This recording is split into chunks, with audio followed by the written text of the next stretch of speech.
So most of your tuning is coming from the ammunition then, right? Or are there Except things for that you're doing to the rifle then now that? he's doing some stuff Yeah, what is here. this? You got like a. I It's don't a even know weird how to explain this. contraption. It looks like a plasma cannon on the end of your. Pretty sure I can hook my garden hose to it. Yeah, It's a this quick is Yeah, detach. this is your quick. I don't want to actually touch it. I Yeah. didn't change anything, Ian. Don't worry. All right, so this is going to be a little bit more nerdy, and I promise to give like the top level of it. But tuning a rifle, you guys have heard of things like barrel harmonics, Yeah. and vibration and things. So when a ballistic event happens and this bullet is going through this barrel, it's a lot more dynamic than people realize. If they see high-speed footage, it would look like it's a wet noodle almost, And the analogy I like to use is like high-pressure water going through a garden hose as soon as you turn the tap on for the first time. What happens to that garden hose? It goes through these big, displacements and everything as the water is traveling through it. Same thing happens to the barrel. It moves in a couple different waveforms, but let's just say the most prominent waveform is a sinusoidal wave that's moving longitudinally like this, okay? So under that assumption, and remember I told you that, whether it's a couple hundred milliseconds or I forget the exact time split, but it takes time for that bullet to travel down that barrel as it's moving. So suffice to say that when it exits the muzzle, that muzzle has an attitude, or it's pointing in a certain direction. You're like, well, pointing towards a target. Of course, it's pointed somewhere. But it's actually got a very local attitude at the very end of the muzzle, okay? Mhm.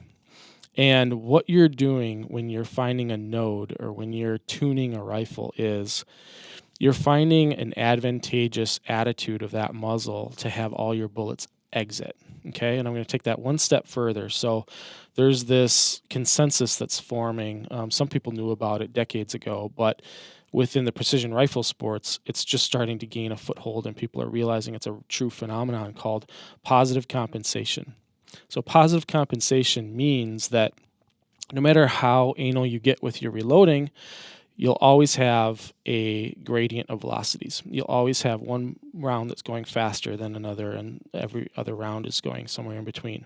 Plus or minus 5 or 6. What was that? 5 or 6 feet per second? feet per Yeah. second. For me, it's more than that. It's probably twice that. But what you're doing is you're tuning this barrel so that delta in velocity actually works in your favor. And how could that be? I mean, shooting sports are all about being consistent, right? Well, if you have some variability in your muzzle velocities and you time it so that the barrel at the very end of the muzzle is actually rising, it's on an upsweep, so it'll go up and then it'll pause at some amplitude, and then it'll go down and it'll pause at some local minimum.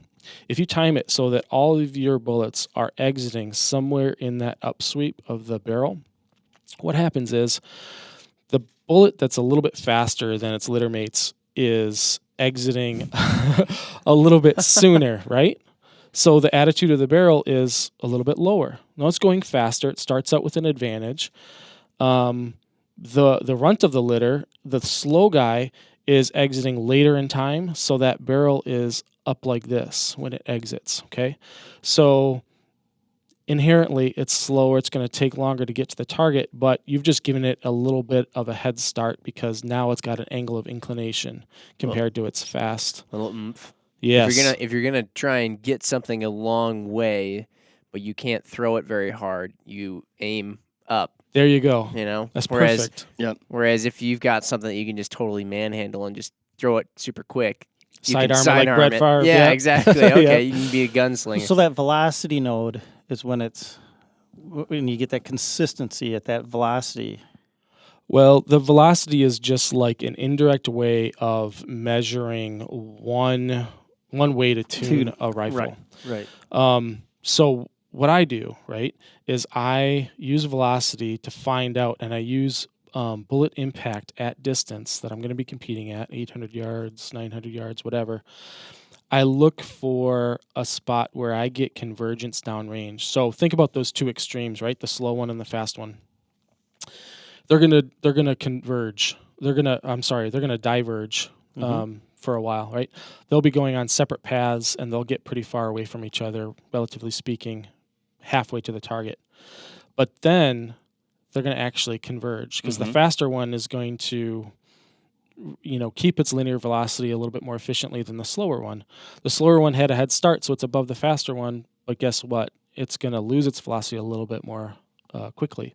Huh. So they'll end up actually hitting the target at roughly the same point of impact on the target. How can you tell if your bullet is leaving the barrel when it's on its way up or when it's on its way down? Like, are there things happening downrange on the target that you're seeing? Are you using like the world's awesomest slow-mo camera? Are Yeah. you like what? Yeah, so it's an obvious question, yeah. And the answer is you're looking at a relative point of impact at the target.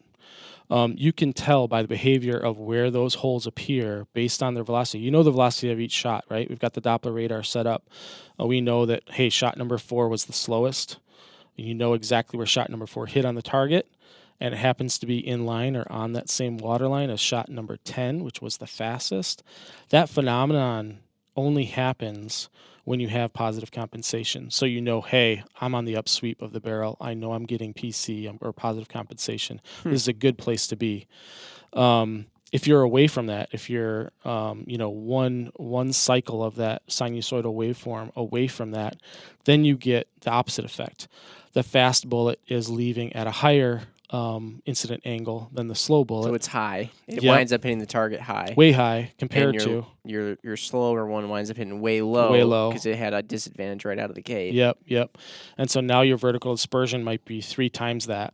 This is amazing. Now, how can you change this? Are you changing with this weight on the end of the barrel? Is that somehow, are you influencing how much the barrel whips and at what time it's Exactly. whipping by the weight that's on the end of it? Yeah, so you heard us say that you can tune a rifle, and more specifically like a barrel, by charge weight of your powder or velocity.